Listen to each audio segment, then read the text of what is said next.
Larry, I mean, if you had to make your list of things to watch, to be worried about with the markets, where does Brexit fall? How much do you think this market in general has been, I guess, moving based on some of these global concerns? So I would say that Brexit is secondary. I still think the major driver is going to be what happens with China and the trade deal.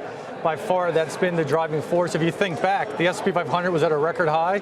September 20th, that's when they implemented the 10% tariffs, and since then, it's been a struggle ever since. So until we continue to get more momentum and positive movement with those tariff trade talks, I think that's going to continue to be the driver.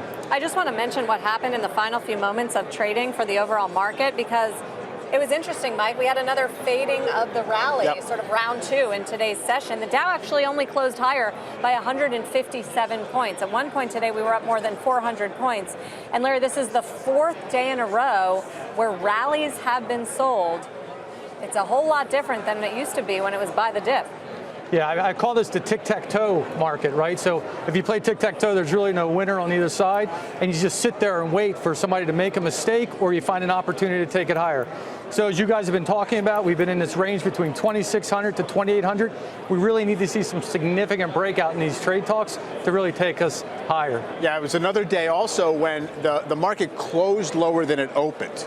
Right, so all the gains, in a sense, and more happened in the futures before the market opened, and in the S&P anyway. And so over the course of the day, you actually had a net decline because the opening print in the market was above where we closed. And then I think one question that people are asking, Mike, is what led to the selling intraday? I mean, you did have some hopes of optimism on the trade talks, to your point, Larry. I mean, this morning, the Huawei CFO was granted bail. We know that came overnight. President Trump said that he would use that as a bargaining chip potentially in the trade talks. China made some gestures, the Wall Street Journal reporting that they were going to allow more access, buy more soybeans. All of that was looking pretty hopeful. And then the legal issues with President Trump and the hush money payments, and that sort of seemed to shake sentiment a little bit. It's in a mode of reaching for excuses to sell off as opposed to reaching for excuses to buy. And I do think that's a change, but you can go farther back than this week, right? You can go back to the first trade truce. You can go back to the elections. You had these big one-day rallies on there. I don't know if it says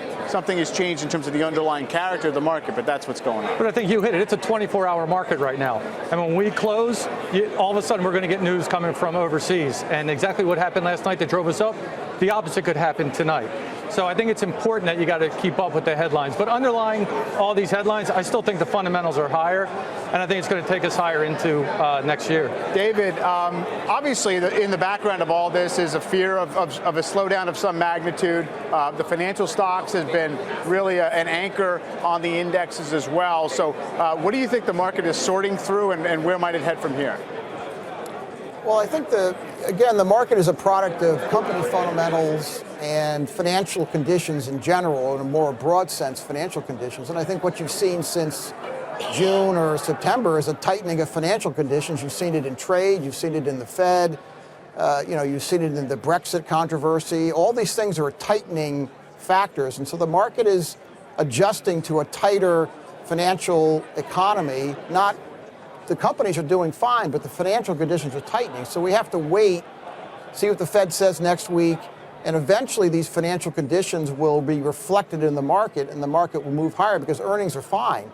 So we're battling this sort of macro financial condition against really very, very good company fundamentals. David, we turn to you often on banks. The financials acting very poorly just over the course of the year, really. Some people are wondering what the message the banks are telling us are about the economy, financial conditions, potential recession. What are you getting?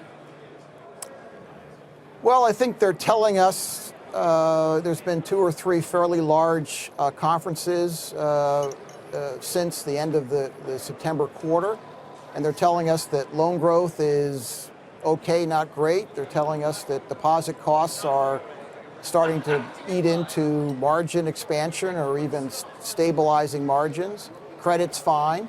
But at the end of the day, I think the fear is that things aren't going to get any better, and that a year from now or 6 months from now, credit costs will start to rise, margins won't be any better, and loan growth won't be any better. So you're sitting here with a very difficult story going forward. Again, as I said before, financial conditions are tightening.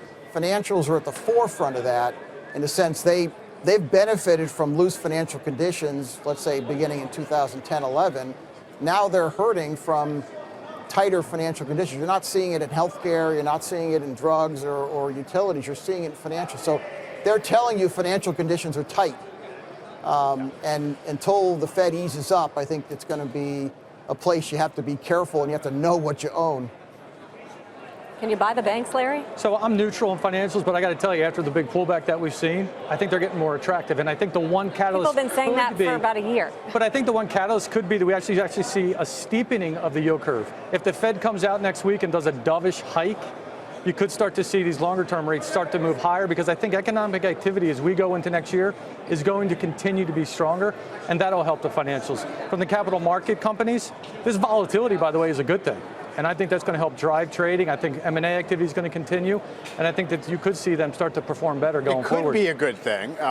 Citi already warned, I think, on fourth quarter trading revenues, right? So it seems like it's a zero-sum game on the I think you have to look at where the trading is, right? So fixed income's been a challenge, but I think in the which is where most market, of their capital is. Right. But I think a lot of the market, the equity volatility and some of the other type of economic or capital market activity should continue to do well, and that could drive them higher.